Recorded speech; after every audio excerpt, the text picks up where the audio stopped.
Hello students, BSc part first के subject zoology paper second cell biology के अंतर्गत पुराने वीडियोस में हमने प्लाज्मा मेम्ब्रेन की संरचना के बारे में अध्ययन किया था और कुछ इनिशियली उसके फंक्शन के बारे में जाना था। आज इस वीडियो में इसके स्ट्रक्चर को रिवाइज करते हुए मेनली मुख्य रूप से फंक्शन पे हम ध्यान देंगे कि उसको डिटेल स्टडी पढ़ेंगे कि फंक्शन क्या क्या है। एक बार दोबारा इसको रिवाइज करते हैं कि fluid mosaic model plasma membrane का जो निकोल्सन का दिया हुआ मॉडल है, फ्लूइड मोज़ेक मॉडल, जिसके अंतर्गत पुराने वीडियोज में मैंने डिटेल स्ट्रक्चर बताई है कि phospholipids bilayer act more like a fluid than a liquid. मतलब जो फॉस्फोलिपिड बाय लेयर है, लिपिड्स की जो लेयर है वो फ्लूइड के रूप में काम करती है, जिसमें इंटीग्रल और पेरिफेरल दो प्रकार के प्रोटीन हो सकते हैं। सेमी परमेबल मेम्ब्रेन है और ये एक सिटी वॉल्डर के रूप में है। इसी के द्वारा ही आयंस या कोई भी पदार्थ कोशिका के अंदर बाहर आ जा सकते हैं। ये एक इनिशियल स्टेज है फोटोग्राफ्स में। इस स्लाइड में आप देखिए कि that is the hydrophilic region. ये हाइड्रोफिलिक रीजन है जिसमें फॉस्फोलिपिड्स के हेड लगे हुए हैं और दूसरी तरफ ये फॉस्फोलिपिड्स के हेड है जो हाइड्रोफिलिक रीजन। इन दोनों की टेल जहाँ बीच में आती है वो हाइड्रोफोबिक रीजन है, जल से दूर। ठीक है, ये प्रोटीन्स मोलिकुल्स हैं दोनों प्रकार के, इंटीग्रल भी हो सकते हैं, पेरिफेरल भी हो सकते हैं, और इन प्रोटीन मोलिकुल से लगी हुई कार्बोहाइड्रेट की साइड चेन है। ये कैम्पबेल एट अल बायोलॉजी है, उसके according structure of plasma membrane की संरचना डिफाइन की गई है।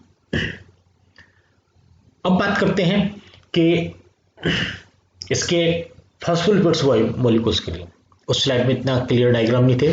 जो फॉस्फोलिपिड्स के मॉलिक्यूल्स हैं वो इस तरह की संरचना उसकी फॉस्फोलिपिड्स मॉलिक्यूल्स की होती है, जिसमें पोलर ग्रुप है, फॉस्फेट ग्रुप है और ग्लिसरॉल है। इसके साथ ये दो चेनें फैटी एसिड की चेन रहती है। इस पूरे हिस्से को हम हाइड्रोफिलिक हेड कहते हैं, जो दैट इज द पोलर, और इस गोलाकार संरचना के रूप में दिखाते हैं। जबकि जो चेन है ये फैटी एसिड की चेन है, ये हाइड्रोफोबिक टेल। ये फैटी एसिड की चेन है केवल इस संरचना के रूप में, और इस गोलाकार संरचना में हम जो भी दिखाते हैं वो इसमें पोलर ग्रुप, फॉस्फेट और ग्लिसरॉल ये पूरा मिलके होता है।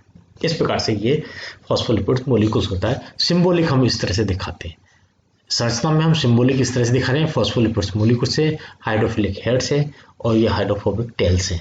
ये हाइड्रोफिलिक हेड, ये एक्स्ट्रा सेलुलर फ्लूइड एनवायरनमेंट है, ये साइटोप्लाज्म, मतलब दोनों तरफ जो है हाइड्रोफिलिक हेड ही रहेंगे। ठीक है, polar head towards outwards towards the watery environment both inside and outside, और नॉन पोलर टेल जो है वो इनसाइड अंदर की तरफ। इसमें देखिए कि रिकॉग्निशन ऑफ सेल, ये स्ट्रक्चर को और डिटेल करके बताया गया है। ये प्लाज्मा मेम्ब्रेन की स्ट्रक्चर है, ये लिपिड बाइलेयर, ये पूरी लिपिड बाइलेयर, और इसमें प्रोटीन्स के मॉलिक्यूल। तो इसकी प्रोटीन के में लेफ्ट हैंड साइड से हम लेते हैं फाइबर्स और एक्स्ट्रा सेलुलर मटेरियल्स के फाइबर्स लगे हुए हैं। ये यहाँ फिलामेंट्स हैं, ये कोलेस्ट्रॉल्स के मॉलिक्यूल्स हैं, और ये प्रोटीन्स मॉलिक्यूल्स हैं। यहाँ कार्बोहाइड्रेट्स है और एक्स्ट्रा सेलुलर फ्लूइड्स है। तो ये ग्लाइकोप्रोटीन जो है या ग्लाइकोलिपिड्स हैं, रिकॉग्निशन ऑफ सेल को रिकॉग्निशन देने में, एक्स्ट्रा सेलुलर फ्लूइड में रिकॉग्निशन देने के काम करते हैं। जबकि अंदर की तरफ जो कोलेस्ट्रॉल, ये control fluidity of the membrane, ऐसी जो फ्लूइडिटी है फ्लूइड में उसको कंट्रोल कर लेती है। इसी प्रकार ये इंटीग्रल प्रोटीन जो है, जो इस इंटीग्रल प्रोटीन है, एन टर्मिनल और एक्स टर्मिनल, इस तरह से अल्फा हेलिक्स और बीटा चेन वगैरह इसमें रहती है। ये एक डिटेल एग्जाम में आपको केवल समझने के लिए ज़्यादा मेन अब एम्फेसिस देते हैं हम फंक्शन ऑफ सेल मेम्ब्रेन। क्या क्या फंक्शन है सेल मेम्ब्रेन के, कि प्रमुख फंक्शन है आप देखिए।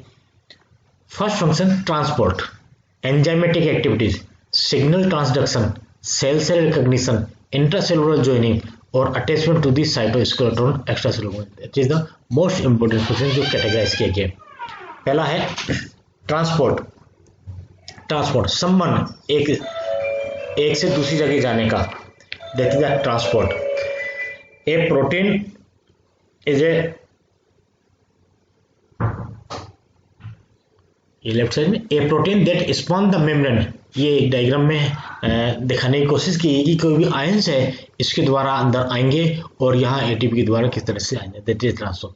सक्रिय और अक्रिय दोनों प्रकार का होता है, दैट इज ट्रांसफर। आयंसों का आना, मॉलिक्यूल्स का आना जाना। दूसरा एंजाइमेटिक, कोई भी एंजाइम से, वो एंजाइम ही प्रोटीन के बने हुए होते हैं, उनके द्वारा एंजाइमेटिक एक्टिविटीज इसके द्वारा होती है। सिग्नल ट्रांसडक्शन, यही मॉलिक्यूल से कोई भी सिग्नल्स बाहर से आते हैं और यहाँ प्लाज्मा मेम्ब्रेन ही रिसेप्टर्स लगे हुए हैं, ये सिग्नल को ग्रहण करते हैं और वो सिग्नल अंदर कोशिकाओं में जाते हैं, उसके अकॉर्डिंग वर्क होता है, that is a cell signaling का काम इसके द्वारा ही होता है, इसी सूचना मिलती है और फंक्शन होते हैं।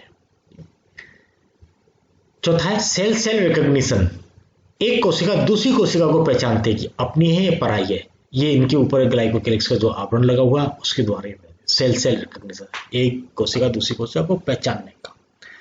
इंट्रासेलुलर जॉइनिंग, एक कोशिका दूसरी कोशिका जिस तरह से ज्वाइन करेगी वो इंट्रासेलुलर जॉइनिंग होगी और मेम्ब्रेन किस प्रकार के एक जंक्शंस होते हैं, उन जंक्शन के द्वारा ये टाइट बाउंड होती है। ये मेम्ब्रेन एक कोशिका दूसरी कोशिका से कैसे जुड़ेगी, तो विभिन्न प्रकार के जंक्शन के द्वारा ये जुड़ी इनका बंधन होता है।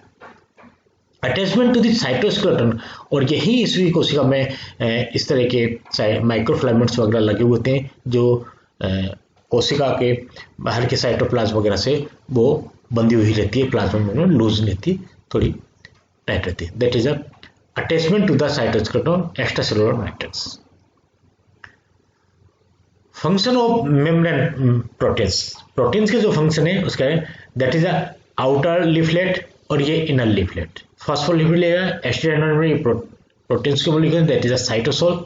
लिगेंड रिसेप्टर्स के रूप में, जी प्रोटीन्स के रूप में, आयन चैनल्स के रूप में। इस प्रकार से ये अलग अलग प्रोटीन्स के अलग अलग संरचना हो सकती है। तो प्रोटीन, यहाँ जो मेम्ब्रेन में जो प्रोटीन है वही फॉस्फोलिपिड्स की लेयर तो फ्लूइडिटी नेचर में रहती है, मेन तो यही है, लेकिन जो प्रोटीन है इन प्रोटीन के क्या काम है, एक तो एंजाइम्स के रूप में ही रहते हैं, ठीक है। दूसरे mediate the passage of the ions of most biological, जितने भी आयंस है बायोलॉजिकल मॉलिक्यूल उनके लिए रास्ता यही बनाते हैं। और selective traffic of molecules, selective traffic को ये लेके आते हैं।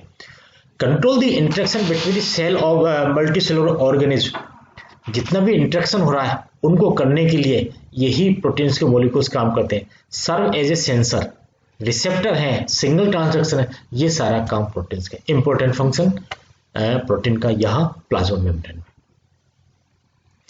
ट्रांसपोर्ट थ्रू मेम्ब्रेन, दो प्रकार के ट्रांसपोर्ट होता है, पैसिव ट्रांसपोर्ट हो सकता है, एक्टिव ट्रांसपोर्ट। एक प्रकार का और ट्रांसपोर्ट देखने को मिलता है जिसे कहते हैं वेसिकल ट्रांसपोर्ट, ठीक है। Passive transport need no energy, कोई नहीं, डाउन हिल, ऊपर से नीचे आने पे, जिसमें सिंपल डिफ्यूजन हो सकता है, फैसिलिटेड डिफ्यूजन हो सकता है, और ये फैसिलिटेड डिफ्यूजन हो सकता है चैनल प्रोटीन्स के द्वारा, कैरियर प्रोटीन्स का। इंपॉर्टेंट, ये ध्यान कर लें, facilitated diffusion, channel protein, carrier protein. Active transport, इसमें एनर्जी की आवश्यकता है, अपहिल, नीचे से ऊपर की ओर जाना पड़ता है। प्राइमरी एक्टिव ट्रांसपोर्ट है डायरेक्ट हाइड्रोलाइसिस ऑफ एटीपी के द्वारा, और सेकेंडरी एक्टिव में सिम्पोर्टर और एंटीपोर्टर के द्वारा। ये दो प्रकार का सेकेंडरी एक्टिव ट्रांसपोर्ट होता है। बेसिकल ट्रांसपोर्ट में एंडोसाइटोसिस की क्रिया है और एक्सोसाइटोसिस की क्रिया है। इसको थोड़ा सा नेक्स्ट स्लाइड में डिटेल में देखेंगे। इस स्लाइड में दिखाएगी कि ये एक्सटर्नल एनवायरनमेंट है और यहाँ नीचे साइटोप्लाज्म इंटरनल एनवायरनमेंट है। ये एक्सटर्नल एनवायरनमेंट में जितने भी यहाँ गैस के मॉलिक्यूल्स हैं, हाइड्रोफोबिक मॉलिक्यूल्स हैं, स्मॉलर पोलर मॉलिक्यूल्स हैं, लार्ज मॉलिक्यूल हैं, चार्ज मॉलिक्यूल, ये सारे गैस के जो मॉलिक्यूल्स हैं वो आसानी से डिफ्यूजन द्वारा चले जाते हैं। हाइड्रोफोबिक मॉलिक्यूल्स इस लिपिड वाई लेयर में डिजोल्व होके चले जाते हैं। स्मॉल पोलिकुलर मॉलिक्यूल्स हैं वो भी चले जाएंगे, लेकिन लार्ज पोलर मॉलिक्यूल्स हैं वो नहीं जा पाते। इसी प्रकार जो चार्ज मॉलिक्यूल्स हैं, अमीनो एसिड हैं और ये हैं, ये सब भी इसमें अंदर प्रवेश नहीं कर पाते। तो इनको प्रवेश करने के लिए कोई मैकेनिज्म सेल मेम्ब्रेन ने डेवलप की है। डिफ्यूजन के बारे में हम सभी जानते हैं कि हायर कंसंट्रेशन लोअर कंसंट्रेशन की ओर जो सॉल्यूट का मूवमेंट होता है वो डिफ्यूजन कहलाता है। Diffusion of one solute, diffusion of two solute किस प्रकार से होगा, ये डिफ्यूजन हो जाएगा, इक्विलिब्रियम दोनों का। ऑस्मोसिस ऑस्मोसिस के अंतर्गत सेमी परमेबल मेम्ब्रेन रहती है और जिसमें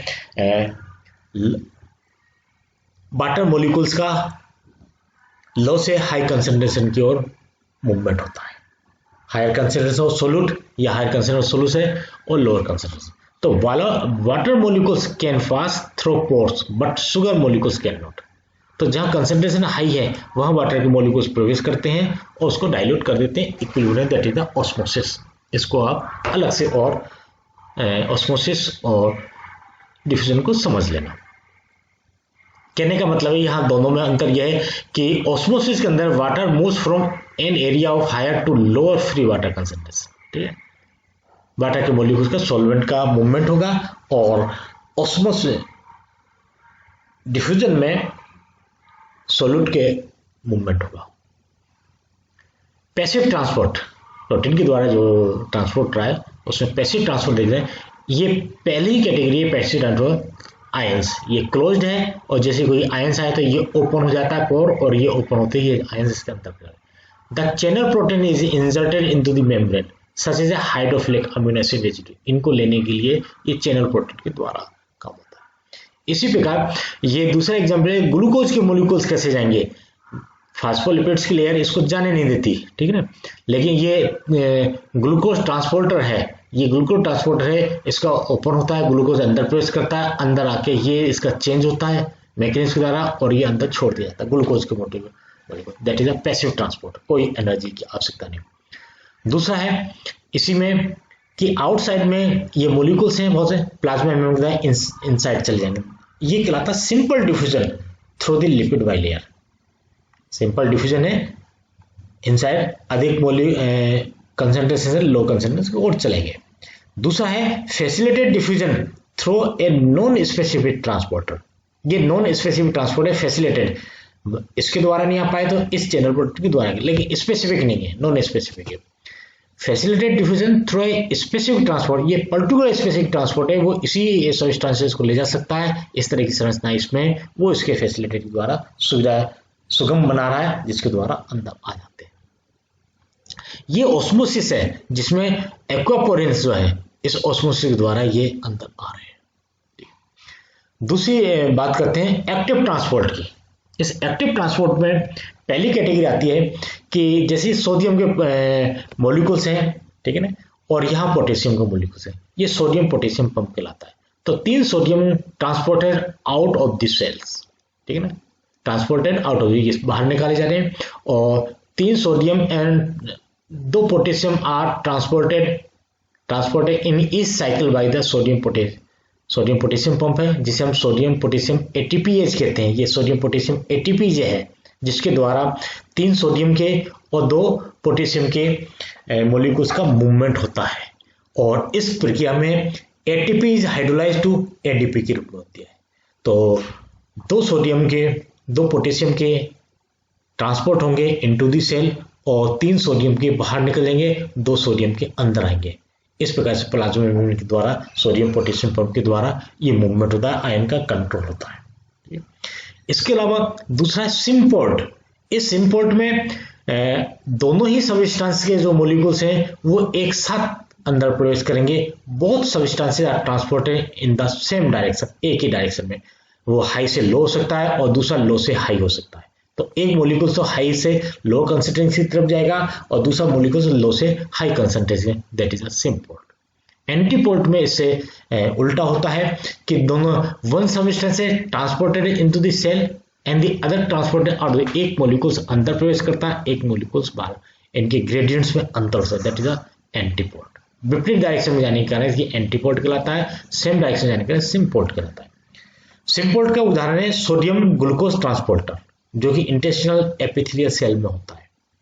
और एंटीपोर्ट का उदाहरण है sodium calcium antiporter in cardiac muscles में। तो ये अलग अलग मसल्स में, अलग अलग ऑर्गन्स में, अलग अलग सेल मेम्ब्रेन के द्वारा अलग अलग प्रकार से काम किए जा रहे हैं, मैकेनिज्म किए जा रहे हैं। ये रेफरेंस लिया गया है illustrated cell and molecular biology है उसके द्वारा। तीसरा प्रकार आता है वेसिकल्स ट्रांसपोर्ट। एंडोसाइटोसिस, कोई भी सॉलिड पार्टिकल्स है, सेल मेम्ब्रेन आता है, उसको एक वेसिकल्स बना ली जाती है, सूडोपोडियम कहलाता है और ये अंदर आता है जिसको कहते हैं फेगोसोम, फूड वेसिकल्स। और ये फ्लूइड वेसिकल्स फिर बाद में इसी प्रकार से लिक्विड में है तो वो भी इसके अंदर आता है वेसिकल से, that is pinocytosis. Solid particles को फेगोसाइटोसिस और वाटर लिक्विड को पिनोसाइटोसिस कहते हैं। इसी प्रकार से रिसेप्टर मीडिएटेड एंडोसाइटोसिस होते हैं। ये रिसेप्टर हैं, रिसेप्टर को उसको ग्रहण करते हैं पर्टिकुलर सब्सटेंसेस को और अंदर लेते हैं, दैट इज कोटेड वेसिकल्स बनता है अंदर जाके। ये एनवायरमेंट फूड। इसी प्रकार से एक्जोसाइटोसिस, एक्जोसाइटोसिस कैसे का, कोई फूड पार्टिकल्स हमने एंडोसाइटोसिस के द्वारा लिया, उसको हमने यूज में लिया, fusion form the secondary lysosome जाएगा और डाइजेशन हो जाएगा, production of digestion, product digestion cell में रह जाएगा और वेस्ट मटेरियल जो है वो बाहर निकल जाएगा।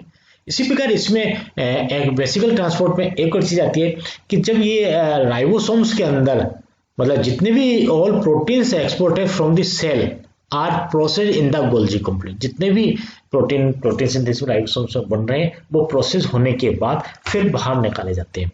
ये राइबोसोम्स है, एंडोप्लाज्मिक रेटिकुलम, यहाँ प्रोटीन का ये निर्माण हो रहा है। ये ट्रांसपोर्ट यहाँ से जैसे होंगे ये वेसिकल्स के रूप में यहाँ आएंगे, गोल्जी बॉडी इसको ग्रहण करेगी और गोल्जी बॉडी ग्रहण करके इनको प्रोसेस करेगी। ये सारे ट्रांसफर इनको प्रोसेस करने के बाद एक एक करने के बाद ये इस क्रम में जाके प्रोसेस में सेकेंडरी वेसिकल्स में जाते हैं, फिर मेम्ब्रेन वेसिकल्स भी बनती है या ट्रांसपोर्ट वेसिकल्स, ये अलग प्रकार की वेसिकल्स बनती है। ये सारी सेल मेम्ब्रेन में आती है और सेल मेम्ब्रेन के द्वारा फिर ये बाहर एक्सपोर्ट कर दी जाते हैं।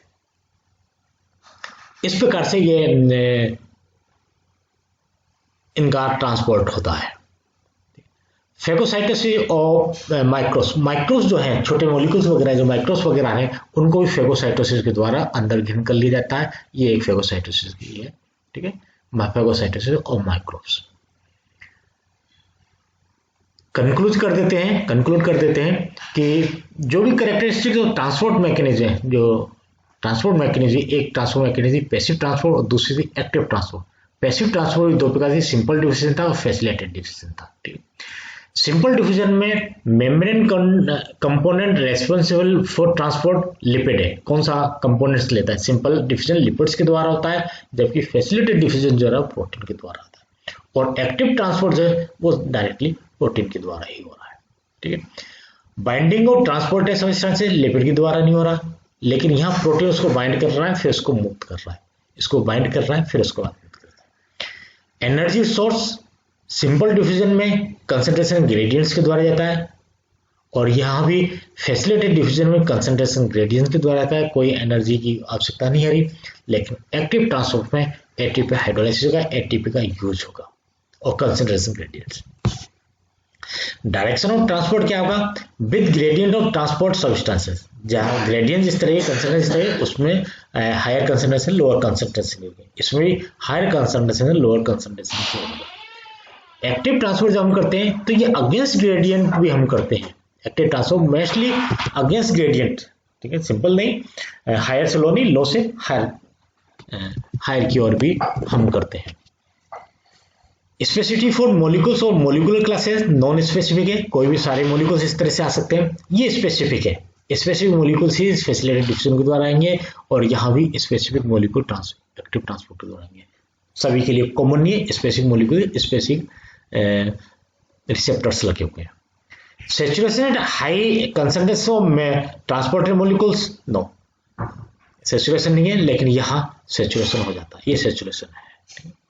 रुसेल्स et al biology the dynamics of science 2008 के में डायग्राम के द्वारा ये किया गया। इस प्रकार से ये प्लाज्मा मेम्ब्रेन हमारे बड़े इंपॉर्टेंट फंक्शन करती है, और एक्टिव और पैसिव ट्रांसपोर्ट है उसके बारे में यहाँ आपको डिटेल में बताया गया। आज ये यही हम अपना अध्ययन समाप्त करते हैं। Okay, thank you.